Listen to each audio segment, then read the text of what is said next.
کہہ دو کہ تم معبود برحق کو اللہ کے نام سے پکارو یا رحمان کے نام سے،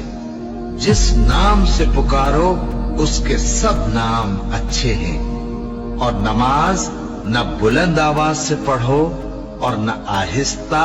بلکہ اس کے بیچ کا طریقہ اختیار کرو، اور کہو کہ سب تعریف اللہ ہی کو ہے، جس نے نہ تو کسی کو بیٹا بنایا ہے اور نہ اس کی بادشاہی میں کوئی شریک ہے، اور نہ اس وجہ سے کہ وہ عاجز و ناتواں ہے کوئی اس کا مددگار ہے، اور اس کو بڑا جان کر اس کی بڑائی کرتے رہو۔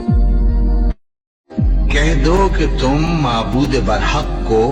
اللہ کے نام سے پکارو یا رحمان کے نام سے،